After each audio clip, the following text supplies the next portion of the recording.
Good morning. Yes, there is a morning every now and then, and this is one, when I do my recording. This is a interesting blog that is spurred on by something I wrote a long time ago that I want to share. So it's called When Is It Time? I'm going to present two old writings, not in one, but two posts. One when I was living in Tampa, Data Woes, and Westchester, PA, Black Monkey. Before I get into them, a brief aside. I'll expand on this later, but I found a great help in an expert system called ChartGPT. I had to scan these documents in that I printed out long ago into digital form using OCS, optical character scan, which tries to turn a scan paper into a text file. With a good scan image, it can work well, but with old faded paper and ink, well, it gets funky. I used ChartGPT to reconstruct the text and fix the minor missings. An amazing and scary tool at the same time. Here's a poem that I wrote, entitled Black Monkey. Black monkey on your back, stretching deadly fingers through mind and body. A slave cries to be free, to break the chemical chains that wither the will, that control the frame. Black anger, burning inside, spreading unrest in the cold flames of emotion. No control, no reason, only sadness at the missing strength, only despair at the empty well that holds reserve. Is there no key to unlock the gray twisting tendrils locking the spirit?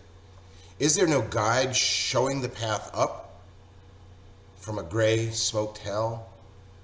Is there only the black monkey on your back? When I was living in Westchester, PA, I had a small studio apartment 3 flights up, 3 blocks down from downtown Westchester. There's a map on the blog itself to see. The county seat. In one way, it was a fantastic place to live. Being so close to town, I could walk to shops, restaurants, and bars. In another way, it was a far cry from the house I lived in Tampa before I moved back north for a new job.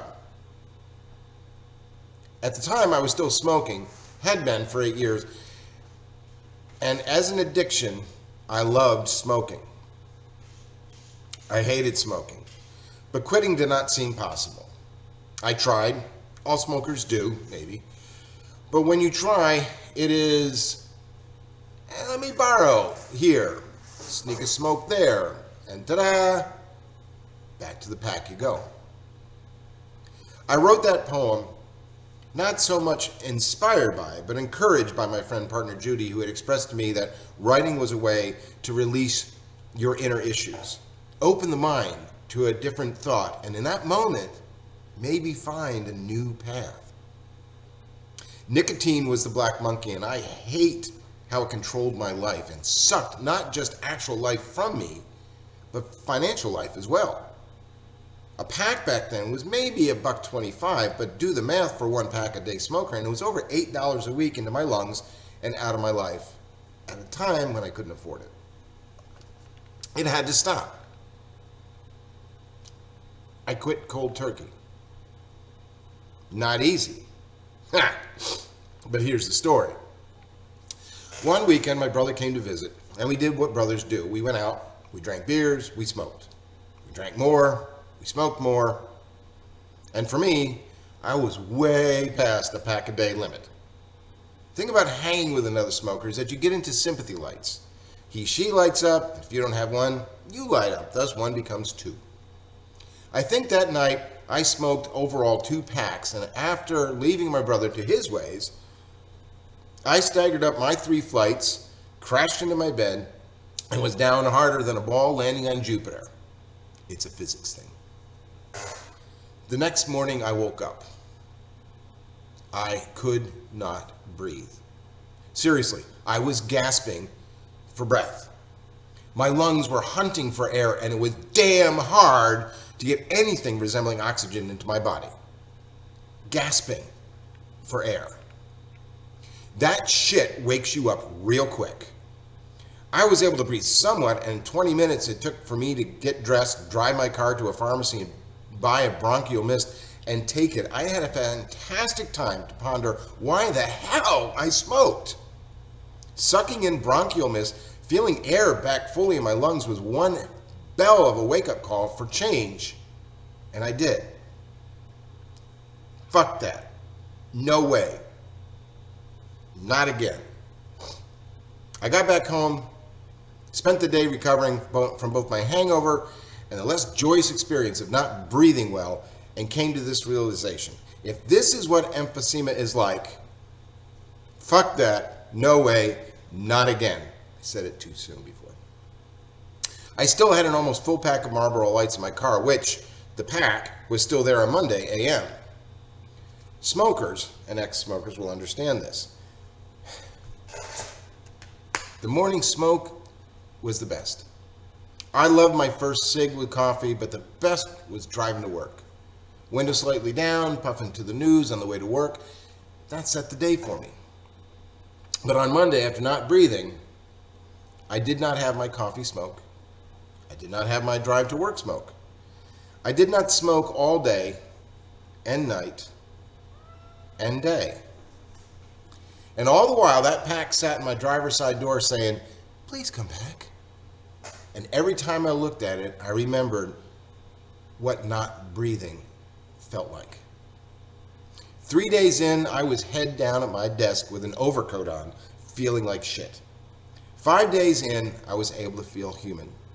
2 weeks later, when that crave was so strong I had to pause everything for that moment, I could pick up a cigarette, hold it in my hand, and not light it up. The black monkey was gone. Passions are beautiful things. When one has a passion, it's like you can achieve anything if you set your spirit to it. Addictions are dark. They are subtle and insidious, and at the least, they are a drag on one's life. At the worst, they will kill you. Here's the realization. Passion comes from the spirit. Addiction comes from pain.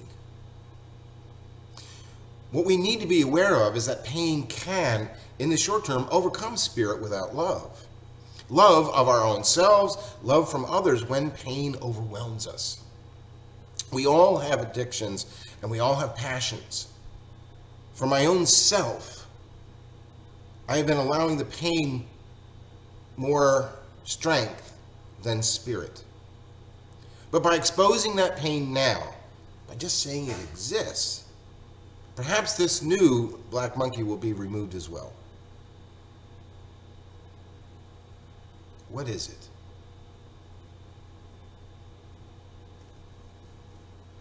Thank you, and